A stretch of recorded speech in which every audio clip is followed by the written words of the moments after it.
ಕಳೆದ ಚುನಾವಣೆ ಏನಿತ್ತು ನನಗೆ ಒಂದು ತಿರುವಾಗಿತ್ತು. ಸಾವು ಬದುಕಿನ ನಡುವೆ ನಾನು ಸಾಕಷ್ಟು ನನಗೆ ನನ್ನ ಮೇಲೆ ಹೊರೆ ಇತ್ತು. ನಾನು ಕೂಡ ಚುನಾವಣೆ ಎದುರಿಸೋ ಒಂದು ಪ್ರಸಂಗ ಇರಲಿಲ್ಲ, ಅಷ್ಟು ನನ್ನ ಹತ್ರ ದುಡ್ಡು ಕೂಡ ಇರಲಿಲ್ಲ. ಈ ಪರಿಸ್ಥಿತಿನಲ್ಲಿ ನಿಲ್ಲೋದು ಬೇಡೋ ಅಂತಕ್ಕಂಥದ್ದು ಕೂಡ ಆಲೋಚನೆ ಇತ್ತು. ಆವಾಗ ಜನಗಳೇ ಧೈರ್ಯ ಮಾಡಿ ಅವರೇ ಹಣವನ್ನು ಹಾಕ್ಕೊಂಡು ಈ ಚುನಾವಣೆ ಈ ಕಾಲದಲ್ಲೂ ಕೂಡ ಕೋಟಿಗೆ ಅವರು ಹಣವನ್ನು ಅವರವರ ಕ್ಷೇತ್ರದಲ್ಲಿ ಅವರೇ ಹಣವನ್ನು ಹಾಕ್ಕೊಂಡು ತಂದು ಕೊಟ್ಟು ನನ್ನನ್ನು ಪ್ರಚಾರಕ್ಕೆ ಕರ್ಕೊಂಡೋಗಿ ಇವತ್ತು ಈ ಚುನಾವಣೆಯಲ್ಲಿ ಅವರು ಎದುರಿಸಿದಂಥದ್ದು ನಂದು ಒಂದೇ ಕ್ಷೇತ್ರ ಇರ್ಬೋದು.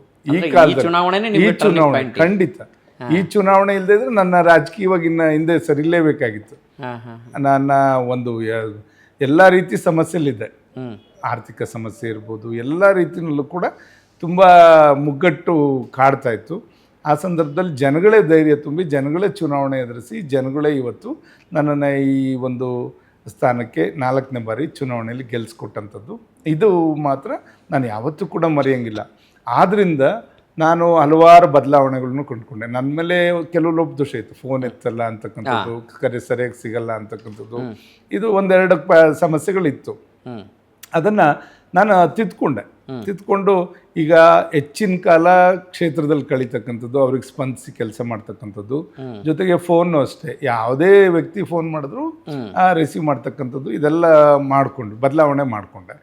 ನಂತರ ಈ ಸಲ ಒಂದು ಪಕ್ಷಾತೀತವಾಗಿ ಜನಗಳೆಲ್ಲ ಕೂಡ ಸ್ಪಂದಿಸಿ ನನ್ನನ್ನು ಈ ಥರ ಪರಿಸ್ಥಿತಿಲೂ ಕೂಡ ನನ್ನನ್ನು ರಾಜಕೀಯವಾಗಿ ಶಕ್ತಿ ತುಂಬಿ ಉಳಿಸ್ಕೊಟ್ಟಿದ್ದಾರೆ.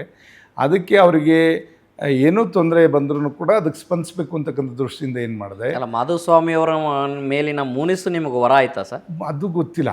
ಅದು ಅವರ ವೋಟಿಂಗ್ ಪ್ಯಾಟರ್ನೇ ಬೇರೆ ಇರ್ತದೆ, ನಮ್ಮ ವೋಟಿಂಗ್ ಪ್ಯಾಟರ್ನೇ ಬೇರೆ ಇರ್ತದೆ. ಒಂದು 20% ಜನ ನೋಡ್ತಾ ಇರ್ತಾರೆ, ವ್ಯಕ್ತಿಗಳನ್ನ ನೋಡ್ತಾರೆ, ಅಲ್ಲಿಯ ಪರಿಸ್ಥಿತಿಗಳನ್ನ ನೋಡ್ತಾರೆ, ಇಲ್ಲ ಯಾವ ಪಕ್ಷ ಬರ್ತದೆ ನೋಡ್ತಾರೆ, ಇದೆಲ್ಲ ನೋಡ್ತಾ ಇರ್ತಾರೆ. ಜನ ನ್ಯೂಟ್ರಲ್ ವೋಟರ್ಸು ಬೇರೆ ಇರ್ತಾರೆ.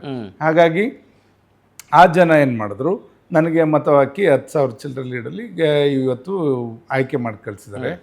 ಈ ಆಯ್ಕೆ ಮಾಡಿಕೊಟ್ಟು ಕಳಿಸಿದಾಗ ನಾನೇನು ಮಾಡಿದೆ, ಮೊದಲು 2 ವಾರ ತುಂಬ ಕಷ್ಟ ಆಯಿತು. ಗೆದ್ದ ಮೇಲೆ ಸಾಕಷ್ಟು ಜನ ಬರೋರು, ಒಂದು ಸತಿ ಜನ ಒಂದಿನ ಬಂದರೆ ಜನ ಇಬ್ಬರು ಆದಮೇಲೆ ಮತ್ತೆ ತಹಸೀಲ್ದಾರಿಗೆ ಫೋನ್ ಮಾಡಿ, ಮತ್ತಿಬ್ಬರು ಆದಮೇಲೆ ಇವಾಗ ಫೋನ್ ಮಾಡಿ, ಒಬ್ರಿಗೇನೆ 4-5 ಸತಿ ಮಾತಾಡೋದಕ್ಕಿಂತ ಏನಾರು ಒಂದು ಇದರಲ್ಲಿ ಬದಲಾವಣೆ ತರಬೇಕಲ್ಲ ಅಂತಕ್ಕಂಥ ದೃಷ್ಟಿಯಿಂದ ಏನು ಮಾಡಿದೆ, ಜನಸ್ಪಂದನ ಕಾರ್ಯಕ್ರಮ ಅಂತ 3ನೇ ವಾರದಿಂದ ಪ್ರಾರಂಭ ಮಾಡಿದೆ.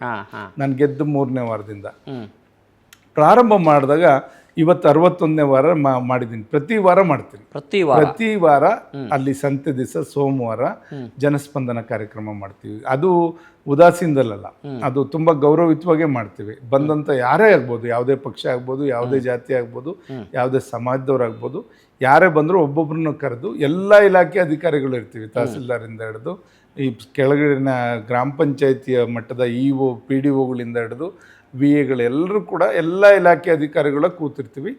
ಎಲ್ಲರೂ ಕೂಡ ಕೂತ್ಕೊಂಡು ಒಬ್ಬೊಬ್ಬರನ್ನೇ ಆಲಿಸ್ತೇವೆ. ಅವ್ರ ಸಮಸ್ಯೆ ಏನು ಆಲಿಸಿ ಅದಕ್ಕೆ ಪರಿಹಾರ ಇದು ಯಾವಾಗ ಮಾಡಿಕೊಡ್ತೀರ ಅದ ಡೇಟ್ ಒಳಗೆ ಅದನ್ನು ಮುಗಿಸೋವಂಥದ್ದು.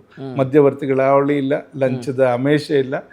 ಇವತ್ತು ಯಾರು ಪೆನ್ಷನ್ನಿಗೆ ಬಂದರೆ ಈ ವಾರ ಪೆನ್ಷನ್ ಕೊಟ್ಟರೆ ಮುಂದಿನ ವಾರ ಅಲ್ಲೇ ಆದೇಶ ಕೊಡಿಸ್ತಕ್ಕಂಥದ್ದು. ಈ ಥರ ಎಲ್ಲ ಮಾಡಿ 61 ವಾರದಿಂದ ಇವತ್ತು ಯಾರು ಪೆನ್ಷನ್ ರಹಿತವಾಗೇ ಇದೆ ನಮ್ಮಲ್ಲಿ. ಯಾರೇ ಒಂದು ಇದು ವಯಸ್ಕ ಇದು ಇರ್ಬೋದು, ಪೆನ್ಷನ್ ಇರ್ಬೋದು, ವಿಧವಾ ಪೆನ್ಷನ್ ಇರ್ಬೋದು, ಎಲ್ಲರೂ ಕೂಡ ನೇರವಾಗಿ ಈ ವಾರ ಕೊಟ್ಟರೆ ಮುಂದಿನ ವಾರ ಅವರಿಗೆ ಮುಕ್ತವಾಗಿ ಕೊಡ್ತಕ್ಕಂಥ ಕೆಲಸ ಮಾಡ್ತಾ ಇದ್ವಿ. ಯಾವ ಸಮಸ್ಯೆಗಳನ್ನ ಇಟ್ಕೊಂಡು ಬರ್ತಾರೆ ನಮಗೀಗ ಜಾಸ್ತಿ ಇರ್ತಕ್ಕಂಥದ್ದು ಟಾಸ್ಕ್ ಅಂದ್ರೆ ರೆವಿನ್ಯೂದೆ. ಬಗರಕುಂ ಸಮಿತಿ ಇರ್ಬೋದು, ರೆವಿನ್ಯೂನಲ್ಲಿ ತಿದ್ದುಪಡಿಗಳಿರ್ಬೋದು, ಇದೇ ಜಾಸ್ತಿ ಇವಾಗ ಬರ್ತಾ ಇರೋದು ಬಿಟ್ರೆ ಇನ್ನೆಲ್ಲ ಸಮಸ್ಯೆಗಳು ಕೂಡ ಕಡಿಮೆ ಆಗಿದೆ. ಈಗ ನೀರಿಂದು ಈಗೇನಾಗ್ತದೆ, ಬೇಸಿಗೆ ಬರೋದ್ರಿಂದ ಈಗ ಸ್ವಲ್ಪ ಟ್ರಾನ್ಸ್ಫಾರ್ಮರ್ಸ್ದು ನೀರಿಂದು ಇದು ಸಮಸ್ಯೆಗಳು ಈಗ ಉದ್ಭವ ಆಗ್ತದೆ ಈ ಬೇಸಿಗೆನಲ್ಲಿ. ಇಲ್ಲ ರೆಗ್ಯುಲರ್ ಆಗಿ ನಮಗೆ ಬರ್ತಕ್ಕಂಥದ್ದು ಈ ರೆವಿನ್ಯೂ ಪ್ರಾಬ್ಲಮ್ಸೇ. ಏನಾಗುತ್ತೆ, ಪಾವತಿ ಖಾತೆಗಳು ಮಾಡಿಸ್ಕೊಂಡಿರಲಿಲ್ಲ, 3-4 ತಲೆಮಾರಿಂದನೂ ಕೂಡ ಬದಲಾವಣೆಗಳಾಗಿರಲಿಲ್ಲ. ಈಗ ಸ್ವಲ್ಪ ಮಂತ್ರಿಗಳು ಸುಧಾರಣೆ ತರಲಿಕ್ಕೆ ಹೊರಟಿದ್ದಾರೆ.